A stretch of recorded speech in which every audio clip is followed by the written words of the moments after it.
امام حسین رضی اللہ عنہ کو تو دھوکے سے بلایا گیا نا. آپ تو لڑنے تو گئے نہیں تھے. لڑنے کے لیے کون بچوں کو اور فیملی کو لے کے جاتا ہے؟ آپ کو تو باقاعدہ معزز مہمان کے طور پر بلایا گیا تھا کہ حضور آپ آئیں اور آ کر ہمیں بچائیں. ہم یزید کی بیعت نہیں کرنا چاہتے, ہم آپ کی بیعت کرنا چاہتے ہیں. اور آپ پر چونکہ اتنے خطوط آ گئے, اتنی ریکویسٹ آ گئی, کچھ لوگ کہتے نہیں جانا چاہیے تھا. اگر امام حسین نہ جاتے تو وہ کوفے والے قیامت کے دن اللہ کی بارگاہ میں عرض کرتے کہ مولا ہم نے تو امام حسین کو بلایا تھا, وہ نہیں آئے, ہم نے مجبوراً یزید کی بیعت کر لی ان کی ہدایت کے لیے کیونکہ وہ بلا رہے تھے. آپ جاتے اور آپ نے بہت خوبصورت پلان ترتیب دیا. خطوط آ چکے تھے, ایویڈنسز موجود تھے, مگر آپ نے کراس چیک کرنے کے لیے مسلم بن عقیل رضی اللہ عنہ کو بھیجا کہ آپ جائیے وہاں جا کر پہلے حالات دیکھیے, پھر آپ بتائیں گے تو ہم آ جائیں گے.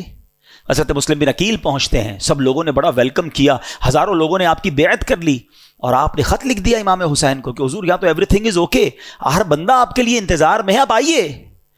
انفارچونیٹلی دیکھیں کہ خط ادھر پہنچتا ہے, امام حسین ادھر روانہ ہوتے ہیں اور ادھر کوفے والوں نے غداری کی اور وہاں حضرت مسلم بن عقیل سے دھوکہ کیا. آپ کو شہید بھی کر دیا گیا, حضرت مسلم بن عقیل کے بچوں کو بھی شہید کیا گیا, اور حضرت مسلم بن عقیل رضی اللہ عنہ آخری وقت تک کہتے رہے کہ کاش میں وہ خط نہ لکھتا. آپ ٹریول کر چکے اور ادھر حضرت مسلم بن عقیل کو شہید کر دیا گیا. اب آپ جب کربلا کے قریب پہنچتے ہیں اور آپ کو ریزسٹ کیا جاتا ہے, آپ کو انٹرسپٹ کیا جاتا ہے جو یزیدی لشکر تھا.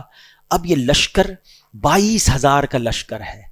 ایک بڑا ریلیونٹ کوسچن ہے کہ 72 لوگ ہیں جن میں بچے بھی ہیں, عورتیں بھی ہیں, ان سے لڑنے کے لیے یا ان کو گرفتار کرنے کے لیے اتنا بڑا لشکر کیوں بھیجا گیا؟ 1,000-2,000 آدمی بھیج دیے جاتے, کیونکہ یہ تو ویل ایکوپڈ بھی نہیں تھے, کیونکہ یہ جنگی ساز و سامان لے کر بھی نہیں گئے تھے, وہ سارے ایکوپڈ تھے, سارے جناب ساز و سامان کے ساتھ آئے تھے.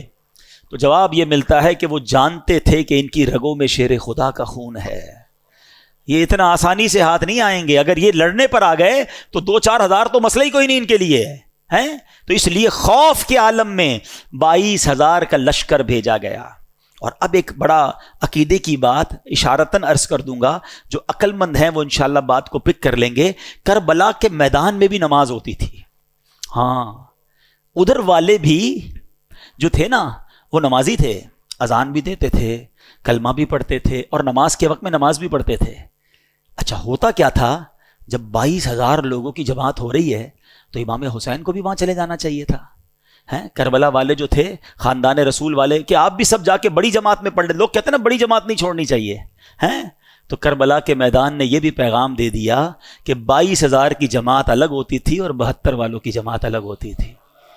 ہاں, یہ سمجھ جاؤ کہ امام اگر لاکھوں کا بھی امام ہونا اور دل میں عقیدہ درست نہیں تو امام بھی اس کے پیچھے نماز نہیں پڑھتے تھے.